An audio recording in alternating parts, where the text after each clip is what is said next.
不動産屋さんの怪談です。これは以前の配信動画連れて行かれた魂というお話をくださった深田さんから伺ったもう一つの体験談です。さて、お墓の写真はあまり撮らない方がいいとか聞いたことがありますが、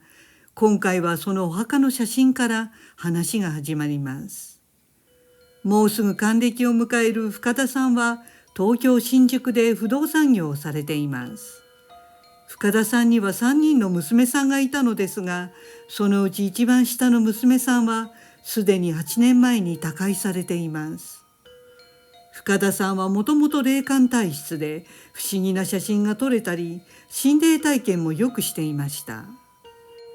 その体質をその亡くなった三女さんが最も強く受け継いだということでした。さて、それは2023年の夏でした。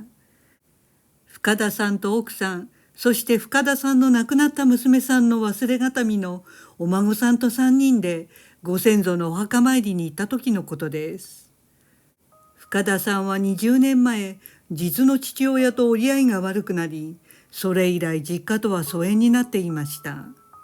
ですから東京の実家の墓参りにもずっと行かなかったのですが、さすがに祖父母に悪いと思うようになり、数年前から墓参りを再開したということでした。その墓参りを再開したばかりの頃は、お墓は雑草が生い茂り、掃除も大変だったそうです。でも今回はもう数年前からの掃除が行き届いていたので、深田さん夫婦とお孫さんの3人で手分けをしてざっときれいにするだけで十分でした。そしてお供えとお焼香を済ませ手を合わせた後に、深田さんはお墓の写真を数枚同じアングルで撮ったそうです。深田さんの奥さんは墓石の写真を撮ることをあまりよく思っていませんでした。ただ深田さんはついついお墓の写真の中に亡くなった娘が写り込んでいないかといつもわずかな期待をして撮っていたそうです。その娘さんは生前心霊写真に興味があったので、深田さんはひょっとして本人が被写体になってくれるのではと思ってしまったということでした。そして撮った写真をその場で確認すると、おや、これは何だろうとふと思いました。写真の一枚に妙な光のような帯が写っていました。それがこれなのですが、この一枚にだけ光が差し込んだような白いラインが映り込んでいました。一見単に太陽の光の反射のように見えますが、深田さんはその時何か不自然なものを感じたそうです。確かに見る人によっては否定する方もいるとは思いますが、2枚のうち1枚だけに写っていたというのも妙で、何よりも違和感がありました。するとそれを見た奥さんに、ほら変なものが写るからお墓の写真は撮らないでって言ったでしょうと深田さんは叱られてしまいました。でも深田さんは写真に写り込んだものが気になって仕方がありませんでした。一応写真を送っていただいたので、私が知り合いの心霊写真を鑑定できる人に見せたところ、霊が横切る瞬間には見えるが、亡くなった娘さんだったかはわからないという見解でした。ただ確かに霊的な写真ではあるようでした。ところがこの後のことでした。深田さんの奥さんにとても不思議なことが起きたそうです。深田さんはもともと若い頃から心霊体験をよくする方でしたが、奥さんは霊感はなく、神仏への信心はあっても全く幽霊とかを信じない人でした。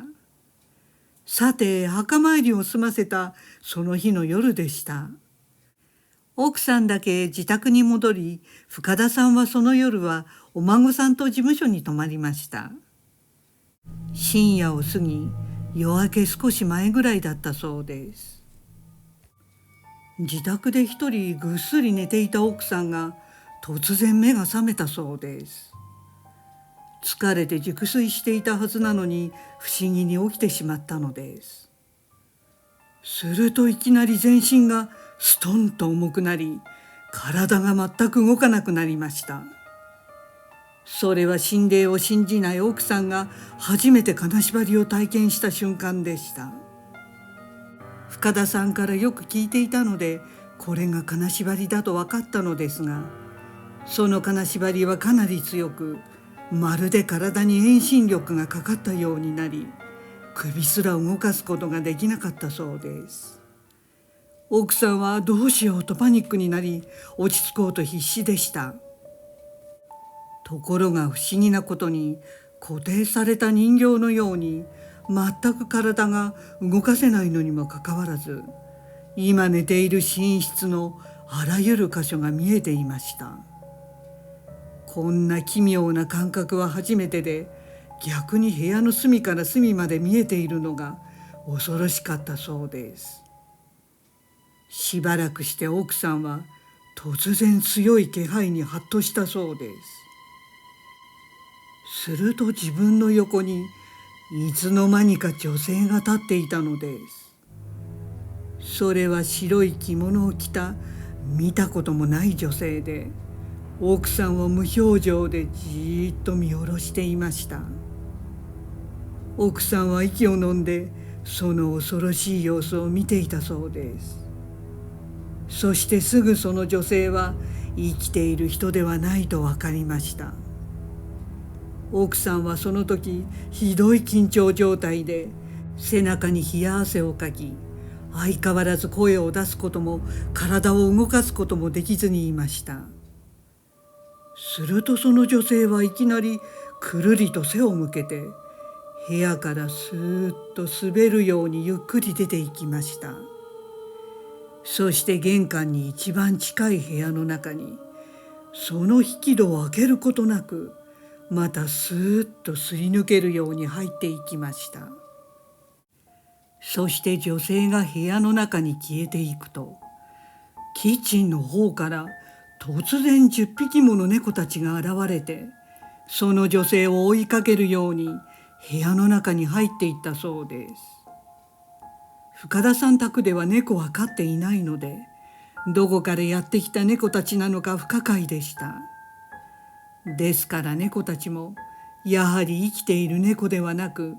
あの世から現れたのかもしれません。最も不可解なことは、奥さんは首が全く動かない状態でこの情景をすべて見ることができたことでした。そして間もなく少しずつ金縛りも解けていき、体が自由になったそうです。しばらくして空が少しずつ明けていき、さっきのことが嘘のように静かな朝になっていました。さてその日の朝、早速奥さんは深田さんに白い着物の女性のことを話し、間違いなくお墓参りをしたことと関係があると訴えました。全く幽霊を信じていない奥さんも、さすがにこの体験は気味が悪かったようです。そしてなぜ深田家の血のつながった深田さん本人ではなく、お墓の掃除を手伝った嫁の自分が体験したのか不可解でならなかったようです。あの墓石の写真の中に写り込んだものと、その夜に白い着物の女性が現れたことは関係するのか、奥さんが体験したことを考えると、それらは亡くなった娘さんからのメッセージなのか、つながりは残念ながら今も分かりません。でも深田さんはあのお墓の写真を再び眺めて、きっといつか自分が求めている答えがわかるのかもしれないと思いました。今回はお墓に写った貝写真のお話でしたが、さてこれからご紹介する写真1枚、今回のお話とは全く関係ないんですが、先日美容室でたまたまいただいた写真です。それがこれなんですが、かなり古い写真で画質の解析度が低いですが、その分加工がしにくい時代のものですね。一番左手前に写っている女性の顔、特に目がおかしいと思いませんか？何かが重なって写ったように見えますね。この方に霊障があったとかは聞いていないそうです。一体これは何が映り込んだのか、ぜひコメント欄に皆さんのご意見をいただきたいです。これからも心霊写真時々手に入りましたらご紹介しますね。ご視聴ありがとうございました。よろしければチャンネル登録といいねボタンをお願いします。